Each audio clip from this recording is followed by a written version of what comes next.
Olá, senhores, olá, senhoritas, muito bem-vindos, muito bem-vindas a mais uma videoaula aqui no canal. Dessa vez, uma aula de filosofia, dando continuidade aos nossos estudos sobre o David Hume. Na primeira aula, nós vimos um Hume completamente empirista. Lembrem-se que nós falamos sobre o eu, a negação desse eu enquanto existente ontológico, né, de modo ontológico, portanto, um David Hume que se afasta do racionalismo.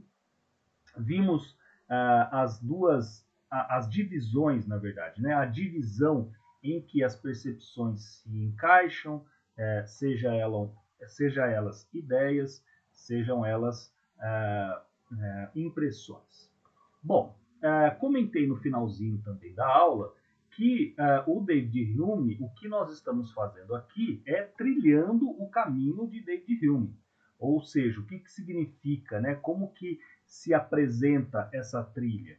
Ele começa dando todas as razões para se acreditar que ele é um dos defensores, um dos porta-vozes do empirismo. Só que nós sabemos, e para quem não sabe, saberá a partir do final dessa segunda aula e da terceira aula, que o David Hume ele é um ceticista, né? Comentei isso lá na primeira aula, no primeiro segundo minuto aí da aula eu comentei. Então, para quem está pegando o barco andando, olha lá, hein? Toma cuidado, porque vocês estão ouvindo eu falar Hume empirista, mas não é assim, né? Não é assim. Então, veja o contexto, assista a aula, que aí você vai entender certinho. Beleza? Bom, essa segunda aula, ela vai tratar principalmente das questões de fato, do que ele chama de questões de fato. Segundo o David Hume, então vamos dar continuidade aí aos nossos estudos. Segundo o David Hume, opa! Segundo o David Hume, as proposições, ou seja, afirmações que falam sobre um estado de coisas, elas podem ser divididas entre relação entre ideias, ou relações entre ideias, ou questões de fato. Né? Ele vai fazer uma divisão entre as afirmações, entre as proposições, entre os enunciados que nós podemos dizer, né? As relações entre ideias, então vou colocar aqui, ó, as relações RI, as relações entre ideias, são relações que mormente se referem às matemáticas, né? Então vou colocar aqui as equações matemáticas. Vocês estão lembrados na primeira aula que as ideias elas são um tipo de percepção, só que elas são menos vívidas, né? Elas nos lembram, a gente vê um objeto, o objeto propriamente ele não é uma ideia, só que esse objeto ele suscita em nós algumas ideias, né? Por isso que ela é menos vívida. Bom, no caso aqui, as equações matemáticas ou as relações matemáticas são aquelas que, segundo David Hume, compreende essa relação de ideias. Antes da gente dar exemplos, vamos ver mais algumas características, né? Então, elas se definem por equações matemáticas. Equações matemáticas, elas podem ser validadas ou falseadas, certo? Eu coloco, então, 2 mais 2 igual a 4. Esse 4, essa equação, ela pode, então, ser falseada ou ser tomada como verdadeira, desde que eu consiga demonstrar que 2 mais 2 são 4. Certo? Então, qualquer equação matemática, ela está sujeita à demonstração, à prova. Então, vou colocar aqui, demonstração. Demonstração é uma maneira um pouquinho mais chique de falar dá para eu provar que 2 mais 2, por exemplo, né, uma equação, que 2 mais 2 são 4. Certo? Então, eu vejo, vejamos o seguinte, eu vejo lá a equação, 2 mais 2 igual, 2 mais 2 igual, vamos supor que eu imagine ser 5. Então, eu digo 2 mais 2 igual a 5. Aí vem alguém para mim e fala assim, não senhor, 2 mais 2 são 4. Ah, não acredito. Prova para mim que 2 mais 2 são 4. Aí ele vai se valer dos numerais para mostrar para mim que o 2 tem um significado tal, o 3 tem um significado tal, que aquele um tracinho em cima, um tracinho embaixo, ele significa, é um símbolo de igualdade, né? A cruzinha significa uma somatória, uma adição de dois termos, no caso de dois números, e ele vai me explicar e vai falar assim, ó, é por isso que 2 mais 2 não pode ser 5, tem que ser 4. Então, ser capaz a demonstração, desculpa, a prova, ela possibilita verificar se a proposição ou o enunciado, a palavra que vocês acharem melhor, né? Se a proposição é verdadeira ou falsa. Possibilita verificar se a proposição é verdadeira ou falsa. Um exemplo muito fácil. 10, vamos ver aqui. Um exemplo.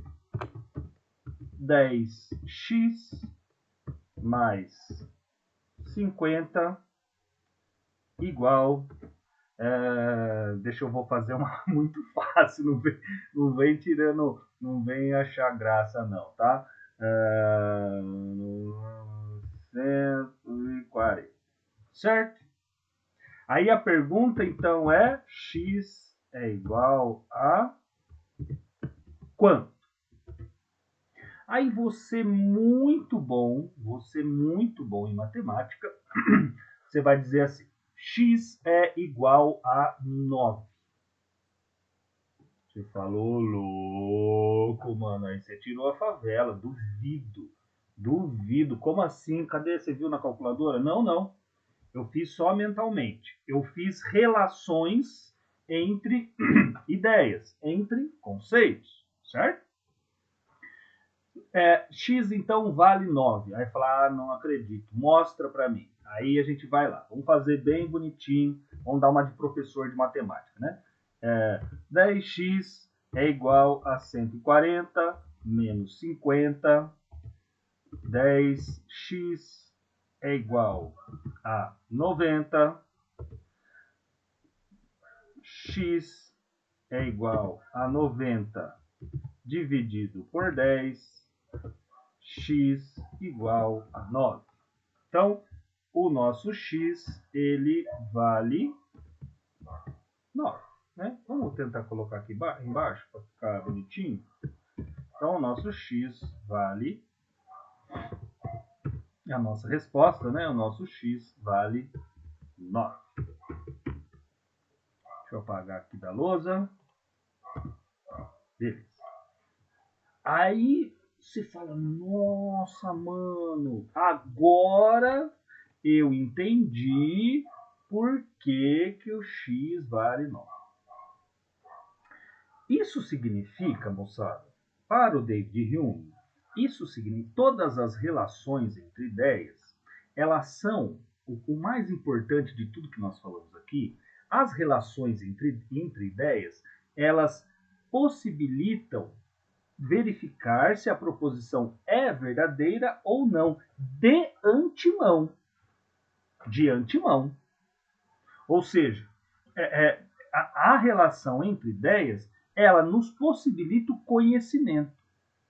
Ou melhor dizendo, é possível ter conhecimento sobre equações matemáticas.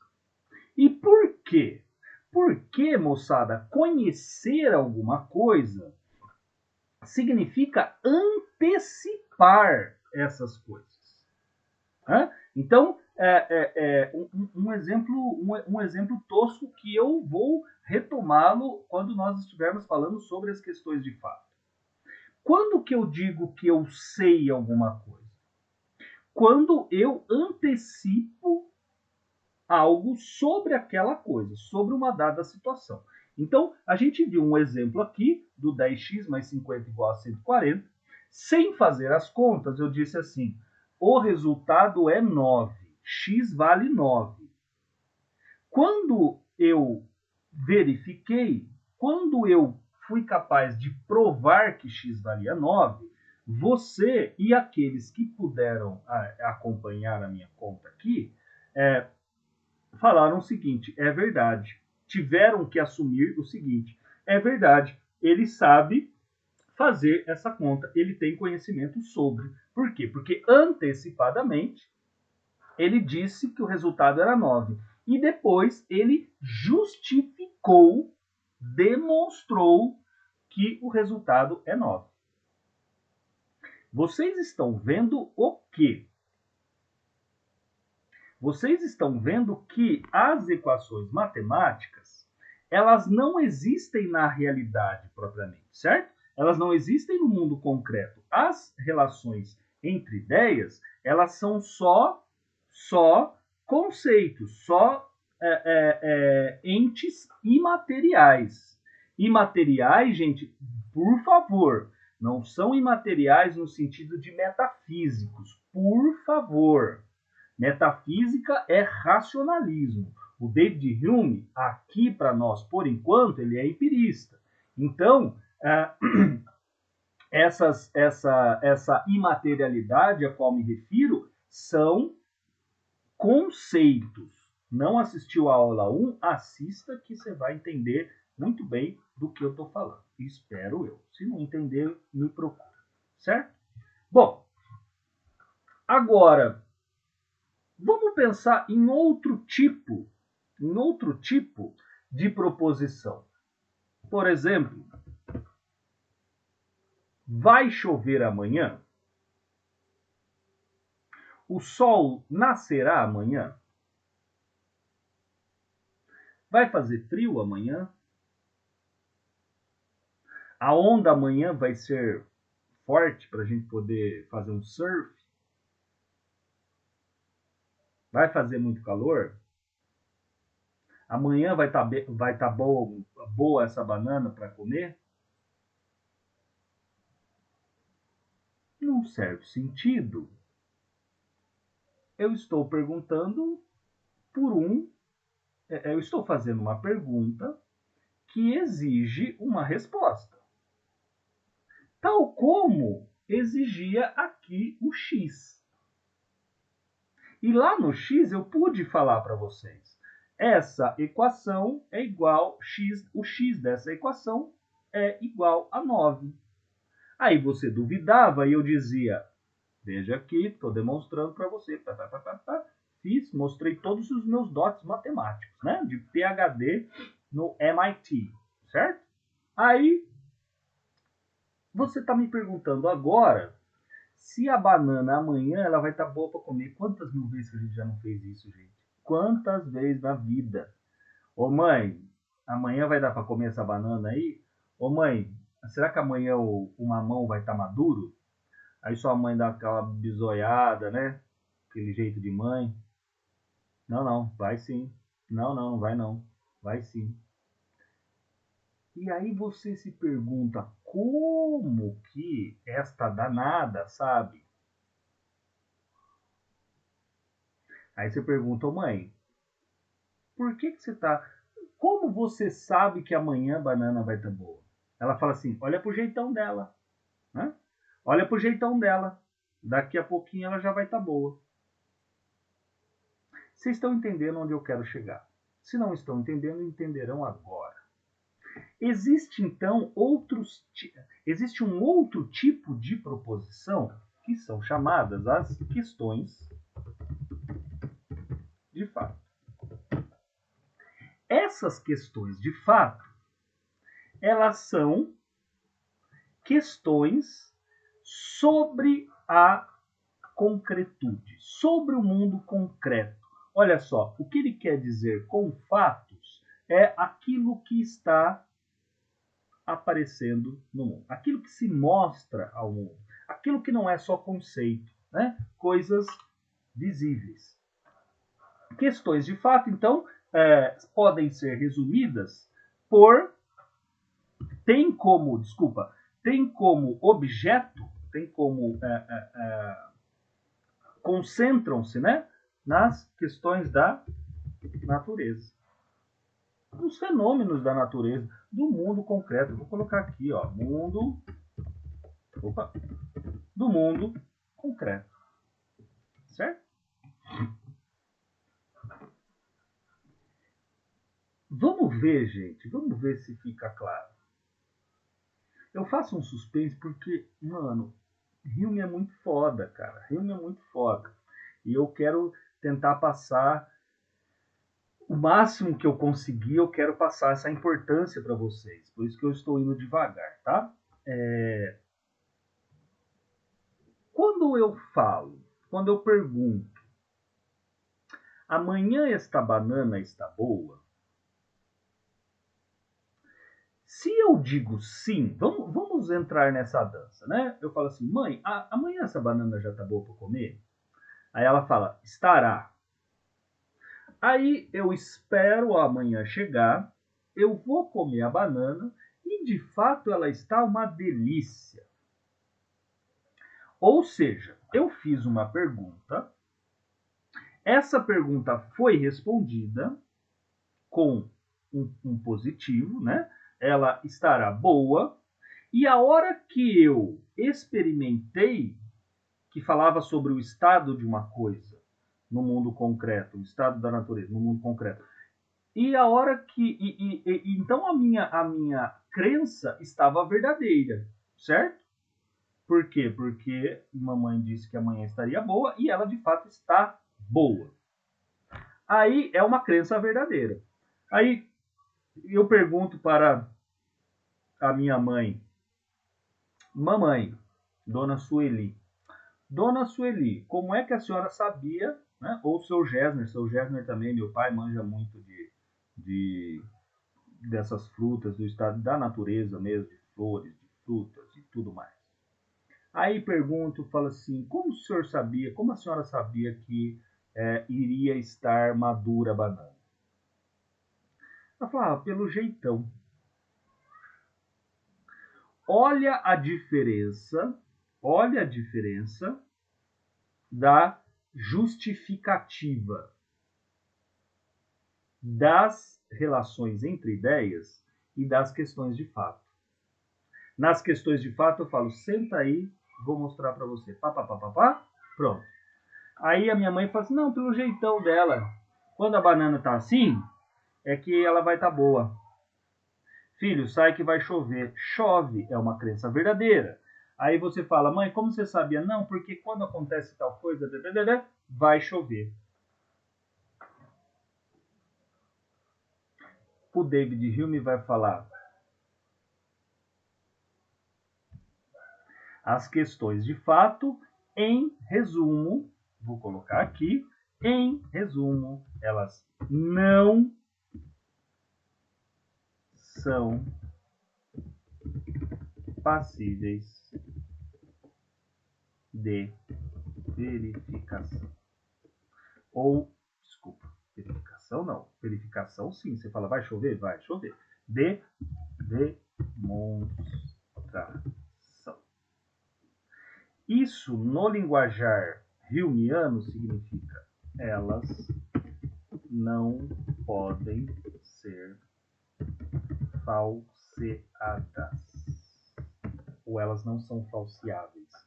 As questões de fato não podem ser falseadas. Aí você fala, agora eu não entendi.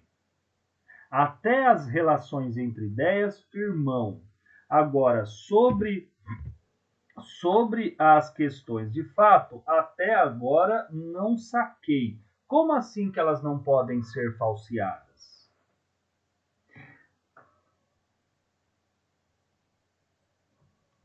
o David Hume não falou que todo conhecimento começa com a experiência?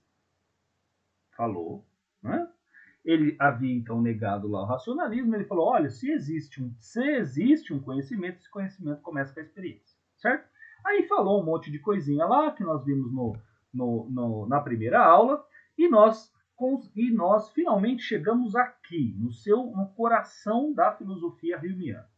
As questões de fato não podem ser falseadas. Pensemos. Onde estão as questões de fato? Onde elas se encontram? Elas se encontram na natureza, certo? Elas não são conceitos. Elas não estão na nossa mente, elas estão fora de nós, certo? Tudo aquilo que está fora de nós, tudo aquilo que é objetivo, sofre transformações ao longo do tempo, certo? A natureza continuamente se transforma ao longo do tempo. Sim ou não? Sim, me acompanhem, gente, por favor. Então, eu digo o seguinte. Essa aqui é uma cola gel. É uma cola gel 2 bicos, está escrito, certo? Eu digo, será que essa cola, de fato, ela cola alguma coisa? Aí eu vou lá e falo assim, sim, ela cola. Eu pego um papel, jogo lá um pouquinho de cola aqui e grudo o papel em alguma coisa, certo? Aí o papel gruda onde eu coloquei. Aí eu digo assim para vocês, tá vendo? Tá vendo como que eu acertei? Tá vendo como eu falei que ia colar e colou? É claro que ia colar. Eu sabia que ia colar. O David Hume vai falar assim, peraí, o que é o conhecimento? O conhecimento é você antecipar alguma coisa. Aqui você não antecipou absolutamente nada. Por quê? Porque você precisou esperar para que a cola colasse alguma coisa para você dizer que ela colaria. Então não faz sentido nenhum, né? É como se eu dissesse, então se chover, vai chover, viu? É a mesma coisa. Olha que sensacional que o David Hume está falando. As questões de fato, ou seja, as questões que se relacionam com a natureza, elas são incapazes de serem falseadas, de serem demonstradas. Por quê? Porque eu só sei que alguma coisa irá acontecer quando essa coisa acontece. Portanto, isso não é conhecimento. Isso é apenas uma constatação. É apenas uma observação. Eu vou colocar cola aqui e vou colar. Será que vai colar? Aí o cara fala, cola para ver. Porra, cola para ver, é lógico, né? É lógico. Então, se for assim, você fala, você tá lá com o veneno, né? Você tá lá com o veneno bem poderoso lá, e você fala assim, será que esse veneno ele vai me matar? Será que esse veneno é muito venenoso? Ao fim e ao cabo, o David Hume vai falar assim, você só vai saber se você beber. Você só vai saber se você tomar. De antemão, eu sou incapaz de dizer que aquele veneno irá, de fato, matar alguém. Por quê? Porque eu não tenho, olha só, porque como todas as coisas que estão na natureza estão em constante transformação, quando eu me pergunto sobre aquele veneno, quando eu me pergunto se essa cola vai colar, no instante, só esse momento de eu ficar abrindo aqui e de colar, essa cola, ou melhor, aquela cola de que falamos há 3, 4 segundos, ela já deixou de ser. Vocês estão entendendo qual a profundidade do problema? Vocês estão entendendo, gente? Porque olha só a importância. Tudo está em transformação, em constante transformação. Aí você fala, mas não é para tanto. Velho, não interessa. Pode ser que a corrupção do diamante leve centenas de milhares de anos. Agora, a corrupção dos lactobacilos vivos, dos lactobacilos, ela é pífia comparada ao tempo que demora para que um diamante se desintegre por completo. Não interessa, interessa que tudo, absolutamente tudo, está está sujeito ao tempo, está sujeito às transformações. Então, passa um milésimo de segundo, passa um pentelhésimo de segundo, aquilo que era já não é mais, já deixou de ser. Nós a mesma coisa, eu sempre falo a mesma coisa na sala de aula. Temos 26 minutos de aula, estamos 26 minutos mais velhos, portanto 26 minutos mais próximos da morte. Não tem jeito. Aí você olha e fala, mas você não mudou nada. Não interessa. Não interessa que aparentemente eu não mudei. Mas nesses 26 minutos, com certeza, o meu organismo ele se transformou. E por quê? Porque se não tivesse transformado, eu estava morto. Certo? Vocês a mesma coisa. Então, quer dizer, tudo que se refere à natureza, às questões de fato, se transformam completamente, portanto, elas nunca são idênticas a si mesmas. Quando eu falo, ô mãe, amanhã essa banana vai estar boa, quando a mamãe olha a banana, ela é uma, amanhã ela será outra.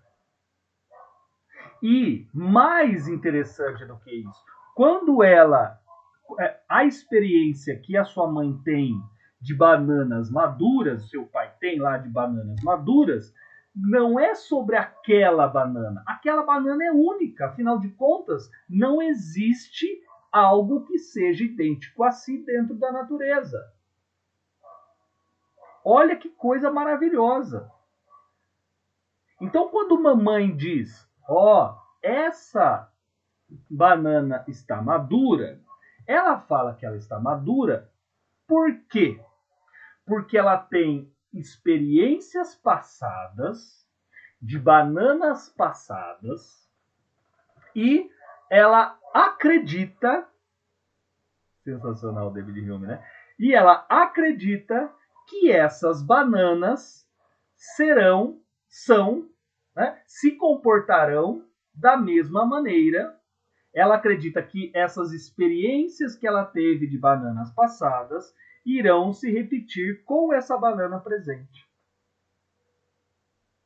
Mas não é verdade. Mas não é verdade. Ficou claro, gente? Deu para entender o que o David Hume está fazendo? Por que ele está detonando a ciência? De que modo que isso se relaciona com a ciência? Chegaremos lá em 2 segundos. Espera só um pouquinho e nós chegaremos. Eu vou repetir esse ponto. Por que a mamãe, por que o papai falam que a banana de agora estará madura amanhã? Porque eles experimentaram, eles tiveram vivências passadas com bananas passadas em situações semelhantes e fazem uma inferência de que aquelas situações são iguais a essas do presente. Porém, David Hume vai falar, não senhor, na natureza nada é igual, é só transformações atrás de transformações.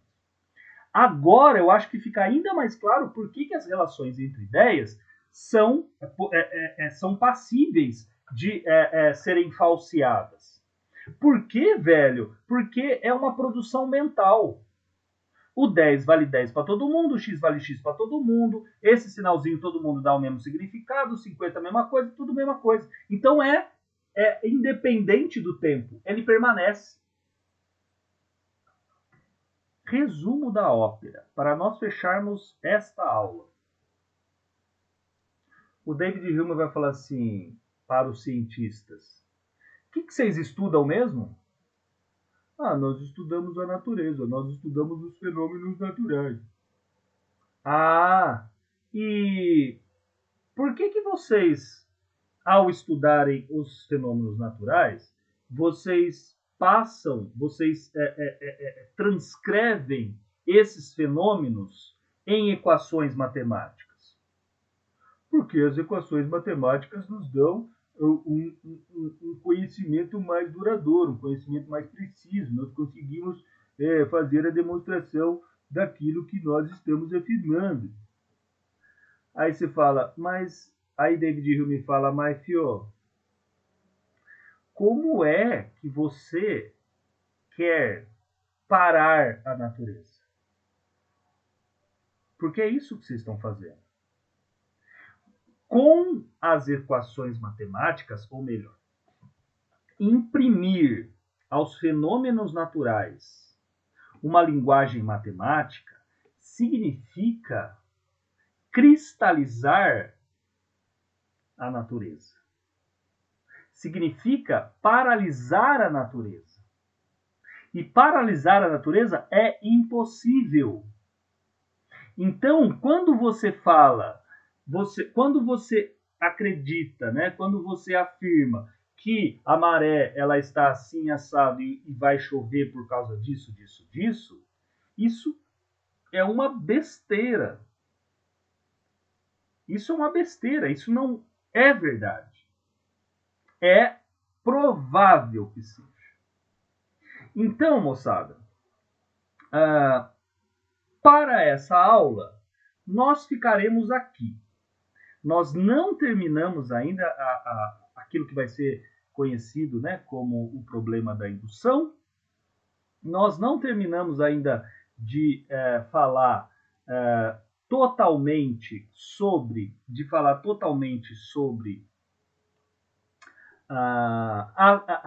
o problema da relação entre ciência e questões de fato, mas acredito que já ficou claro. Eu acredito que já ficou claro para muitos de vocês o seguinte: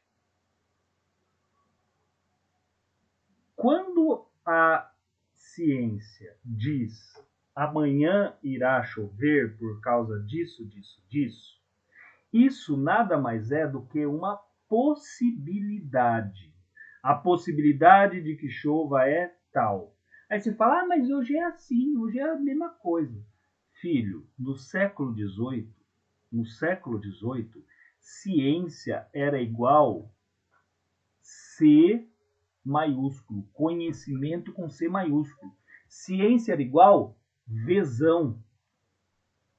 Acreditava-se que, mediante a matemática, seria possível desvendar os fenômenos da natureza, descobrir as leis que regem a natureza. Olha só, leis que regem a natureza. O David Hume, como vocês já estão percebendo, ele vai e solta uma granada na ossatura da ciência, que não será mais recomposta. Essa ossatura, essa estrutura não será mais recomposta. O Kant, que nós falamos, né? Nós comentamos alguma coisa na primeira aula, ele vai falar assim, puta merda, cara, é isso, David Hume, obrigado por ter me mostrado que eu até então acreditava acreditava piamente que, né, as matemáticas elas podiam. Aí o Kant vai ter que fazer um puta malabarismo mental para tentar, para remendar, na verdade, o que o Hume destruiu. E aí vão aparecer outros, né, Thomas Kuhn, Popper principalmente, Thomas Kuhn, que serão filósofos da ciência, e que, a partir deles, aí sim, a ciência ela produz um conhecimento por hora. A ciência produz um conhecimento por enquanto. Por enquanto. Mas isso só foi possível ao Hume. Por quê? De novo, porque até então acreditávamos que a ciência explica tudo. Moçada, paremos aqui nessa aula, iremos para uma terceira aula, faremos mais algumas considerações aí sobre as questões de fato e deixaremos nítido o ceticismo humeano e depois todas as consequências para que você, a hora que assista a aula de Kant, consiga entender perfeitamente aquilo que esse filósofo Kant falou de David Hume. Tudo bem, moçada? Um beijo para vocês, muito obrigado pela atenção de vocês. Nos vemos aí nas outras aulas. Valeu, beijo, até mais.